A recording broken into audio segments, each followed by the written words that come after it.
This year for spring break, we headed to Africa.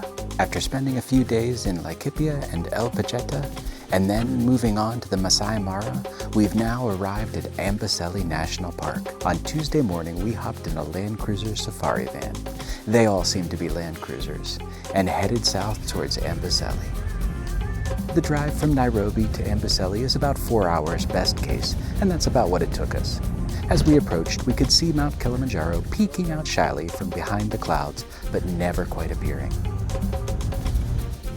We settled in and relaxed a bit in this lovely safari camp, although the local flock of ostriches was a bit territorial. Tour of our tent in quotation marks. Nice little porch here for morning coffee, overlooking Kilimanjaro. And then inside, we have a beautiful room, covered balcony bed, coffee maker, vanity, and very importantly, a bathroom with a shower.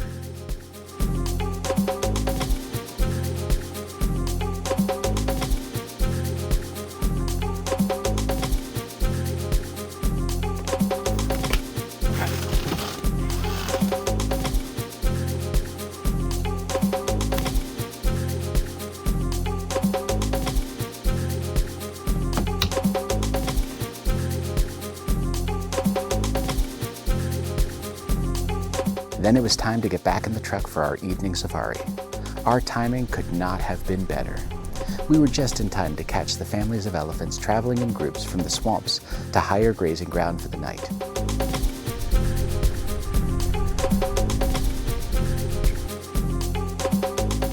We were surrounded by the most and the biggest elephants I've ever seen.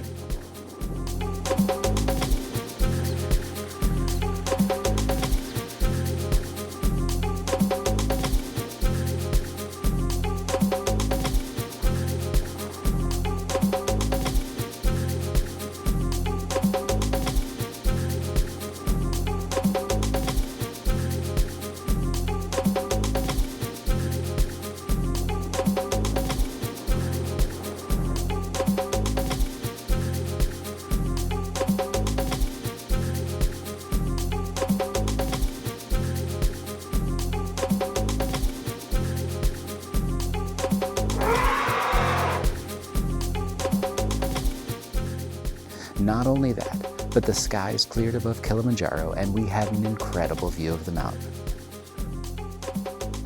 We could have stared at the elephants in the mountains all evening, but the gates closed at sunset, and we had to rush back, making it out just in time. Wednesday morning dawned a bit overcast. We grabbed breakfast and a boxed lunch and headed into the park for the day. As we rolled into the park, we saw that the clouds were drifting away, giving us another clear view of Kili. Given this is our last full-day safari in Kenya, we took our time, stopping to watch all of the animals we spotted, from the tiny Thompson's gazelles that we've seen thousands of times before, to the wildebeests, who are rare in Kenya in this time of year. We were also delighted to see a serval cat hunting for mice in the grass. Nika was ready to take him home with us.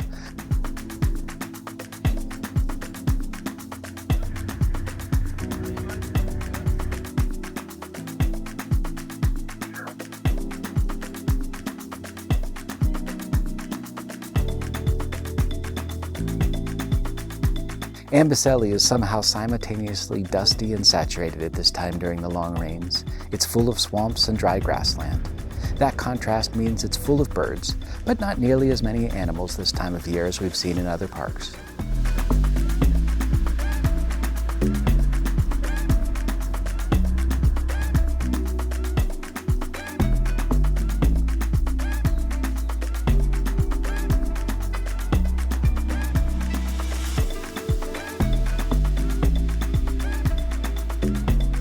We spent a few hours driving around and visited the abandoned Amboseli Lodge that got flooded one year when the rains were extra heavy.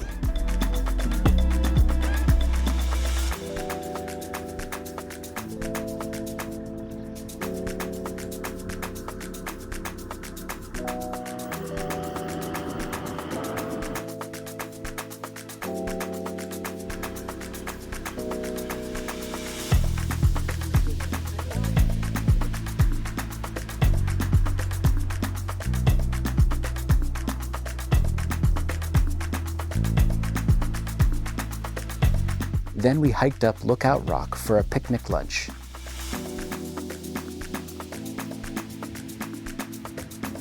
From lunch, we slowly made our way back to Kibo for dinner and bed.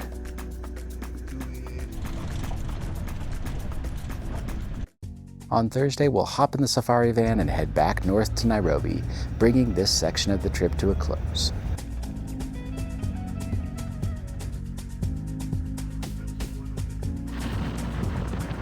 We feel incredibly blessed to have seen everything we saw here in Amboseli. Watching the elephants march out of the park in the evening while Kilimanjaro looked on was absolutely incredible and unforgettable.